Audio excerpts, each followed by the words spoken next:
How are we keeping, guys? Welcome back to the Coach's Corner episode number 2, and we've had some questions basically around some nutritional stuff and some motivation stuff for this week. So I'm going to kick things off by getting into question number 1.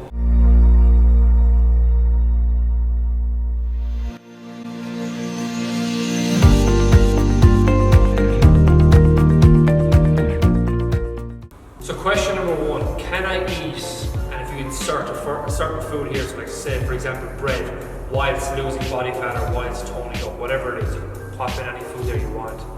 And if you're asking that question, you probably don't have a foundational knowledge behind food nutrition as a whole, and you probably don't know that it's energy balance, which is going to dictate whether you lose, maintain or gain your weight.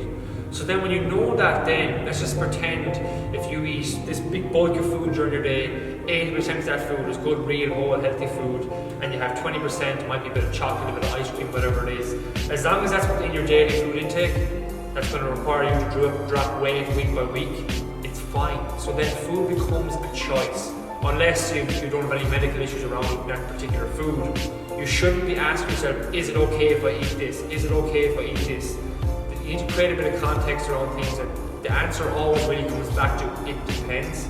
But the moral of the story is it's fine to have a bit of chocolate and still continue to tone quickly. Question number 2 was one I got today for myself. How do I stay motivated? And I have my reasons for doing it, and it's something that we do with all the members here as well. But firstly, I'm going to put this lad on the spot and ask him how he stays motivated. I suppose it's kind of when you have an end goal in sight, or you have something that you're kind of that little bit focused on that you kind of want to achieve. It's kind of you don't have to tell anybody. Nobody really probably even knows what drives me or kind of what focuses me. But you have to have it in the back of your mind. You have to sit down. You kind of have to be realistic with yourself along the way with it. Like you can't go fucking picking this. Like say pick I'm fucking 27 years of age and I want to become a professional soccer player. That's kind of, no matter what you do with that at this stage, it's not going to, you have to be realistic about your goals and your drives. Being realistic, probably for me, is kind of aiming to get the most out of myself to perform as well as I can, hurling, live as happy as I can, but still kind of enjoying the finer things in life as well. Yeah, no, that's brilliant because I think the one thing you said there was just being happy in yourself is massive, because for me a few years back, a lot of health complications with ulcers and just shitty stuff that I was in and out of hospital with a lot. So I've kind of gone down that kind of lower health route, and for me to even the drive to stay healthy and to stay above that, even when I get sick now, if I had a really bad hangover and I'm vomiting, like it really gives you that kick to realise it's really worth it what you do to keep your body, let's say, full of energy, feeling good daily and all that kind of stuff.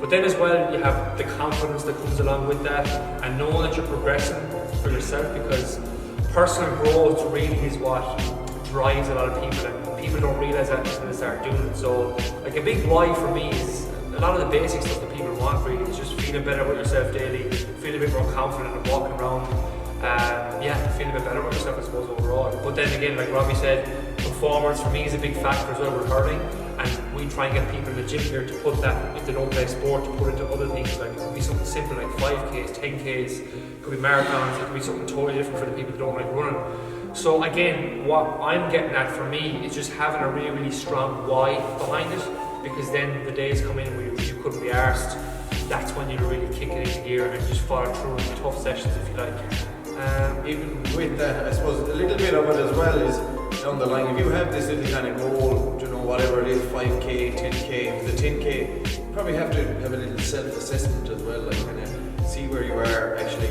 along that path. If you haven't been doing any running, is a 10K achievable at this moment in time if you pick a short timeline of fucking 3 weeks time? You have to be realistic with yourself as well.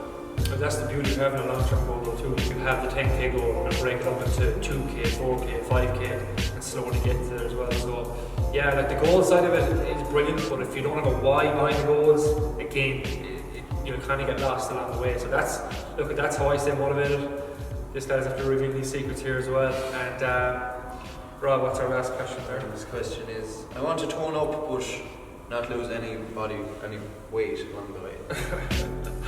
I'd say we get this one nearly every time somebody, let's say, inquires to the gym or like that. And usually it comes from people that are not, let's say, carrying a lot of weight, and they just want to tone up, they want to tighten up as it seems, right? Now, toning up, losing body fat, getting lean, or just losing weight, they all fundamentally mean the same thing, but you speak in the language of toning up, so that's why you might get confused by that. But what it means is you're dropping body fat and you're wanting to gain muscle. At least you should be aiming to gain muscle. It doesn't matter if you're a girl or a man, that's what ultimately your goal should be. Build as much muscle as you can and drop as much body fat really as you can. It's kind of like.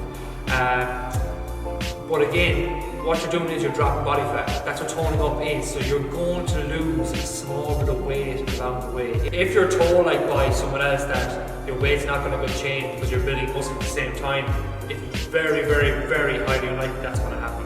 Because over like a 6-month time frame, a male could build maybe 1 to 3 pounds of muscle if he's a rank beginner, but he's going to drop a lot of body fat along the way, so his weight's going to come down regardless.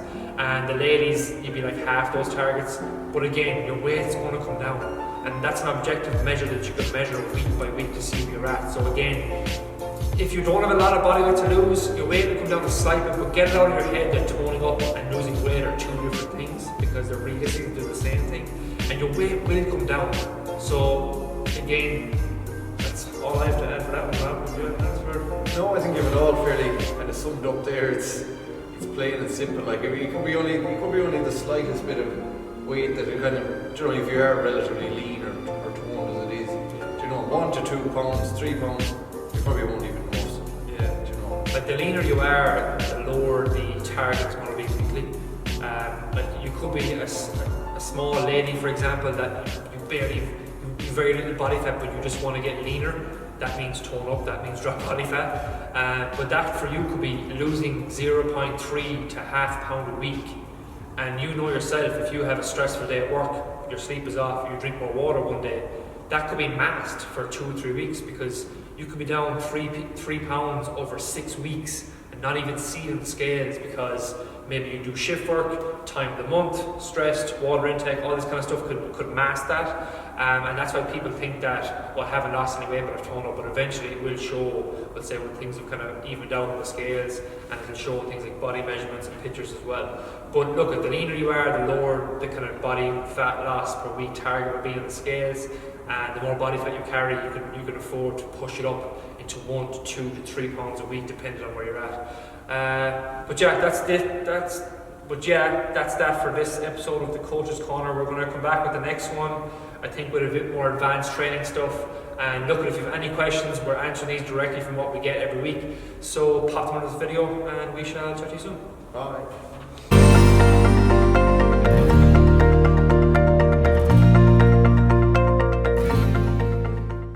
Without actually. Where did I go there? I was waiting for you to get onto it because I knew we were kind of going off track a bit.